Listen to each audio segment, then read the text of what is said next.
It all started with a single bullet that not only ended one life but also ignited a global conflict, World War I. In the heart of Sarajevo on a sunny day in June 1914, a shot rang out that would reverberate around the world. The victim was none other than the heir to the Austro-Hungarian throne, Archduke Franz Ferdinand. This tragic event, however, was not an isolated incident. It was the spark that lit the fuse of a powder keg, setting off a sequence of events that would lead to the most devastating conflict the world had ever seen. The world in the early 20th century was a complex web of political alliances and rivalries. Europe was a patchwork quilt of empires, kingdoms, and budding nation-states, each with their own ambitions and fears. The Austro-Hungarian Empire, the Russian Empire, the German Empire, France, and the United Kingdom. These were the major players on this chessboard, and their moves dictated the course of history. The assassination of Archduke Franz Ferdinand was a symptom of this tense political climate.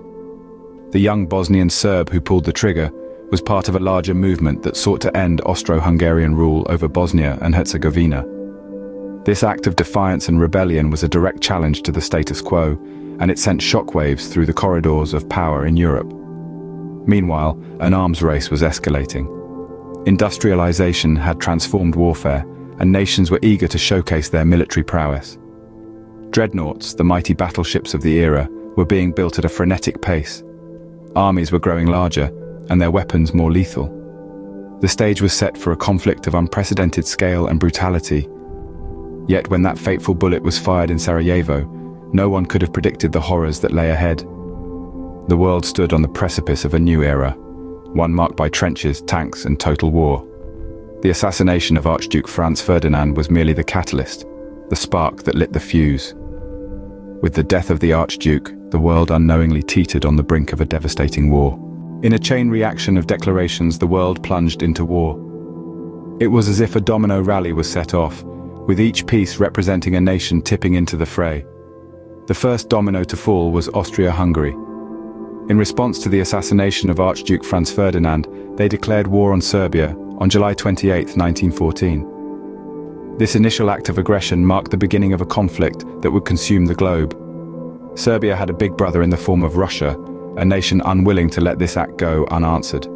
In support of Serbia, Russia mobilized their troops, effectively declaring war on Austria-Hungary.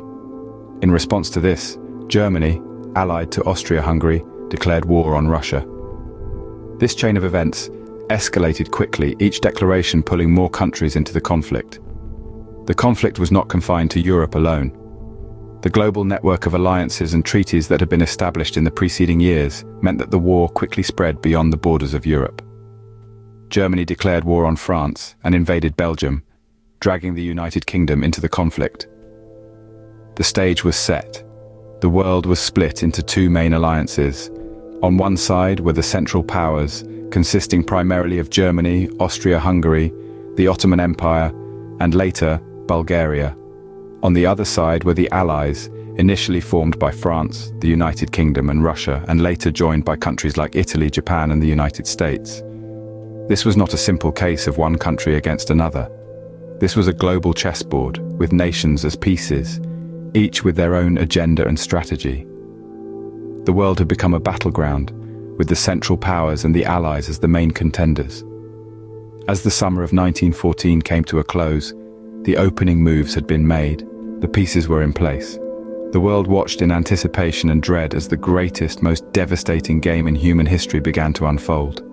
The stage was set for a conflict of unprecedented scale. Soldiers dug into the earth, creating a brutal, muddy, and bloody reality, the Western Front. In the early days of the war, both sides had expected swift and decisive victories. Instead, they found themselves mired in a new kind of warfare that was as unexpected as it was gruesome. The Western Front, a stretch of land cutting through Belgium and France, became a gridlocked battle of attrition.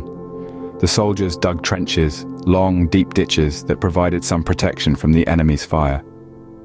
These trenches became a labyrinth of mud and despair, stretching over 400 miles from the North Sea to the Swiss border. Soldiers lived, fought, and died in these trenches, subjected to the relentless onslaught of machine gun fire, artillery barrages, and the constant threat of a gas attack. This was the birth of trench warfare, a grim testament to the industrial scale of World War I. The war was no longer about swift cavalry charges or glorious battles. It was about survival, about enduring the unendurable. Across this scarred landscape, significant battles raged. Take the Battle of the Somme, for instance, one of the bloodiest military battles in history. Over 1 million men were wounded or killed, all for a mere gain of 6 miles of territory. The Battle of Verdun, the longest battle of the war, lasted an exhausting 10 months, resulting in heavy losses on both sides. These battles exemplified the horrifying stalemate that gripped the Western Front. The generals, still clinging to outdated strategies, sent wave after wave of men into a maelstrom of machine gun fire and artillery. The lines on the map barely moved, while the casualty lists grew longer. The stalemate was not only about territory, it was a psychological deadlock. The war had become a machine, consuming men, resources and hope, with no end in sight. The war was locked in a deadly stalemate, with neither side able to secure a decisive victory. This was the grim reality of the trenches and the stalemate that defined much of World War I. The Western Front had become a symbol of the war's futility and the immense human cost of a conflict that had promised to be over by Christmas. 1917 brought a significant shift in the war, with new players entering the fray. The year was marked by 2 major events that would fundamentally alter the course of the conflict. The first was the entry of the United States into the war. For the past 3 years, the United States had maintained a policy of neutrality, supplying arms and resources to both the Allies and Central Powers.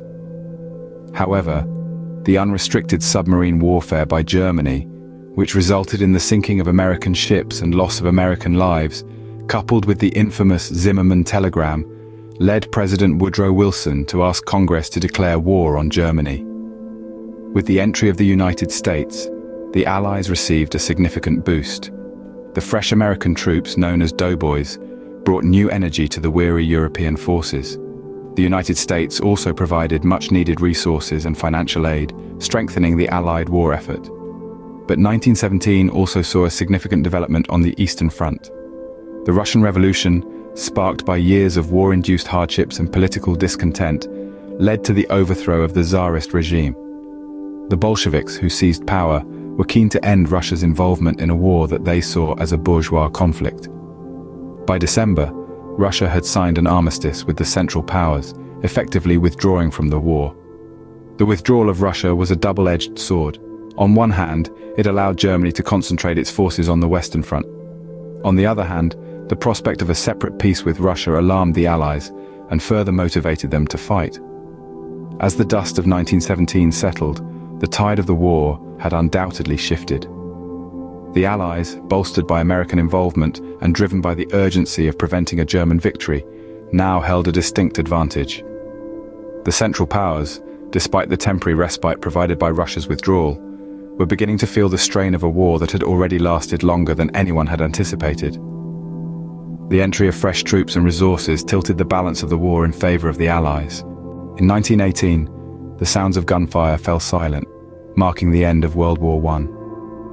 The armistice, a formal agreement to stop fighting, was signed on the 11th day of the 11th month at the 11th hour, bringing an end to the 4 long years of conflict that had ravaged the globe. This was no ordinary peace agreement.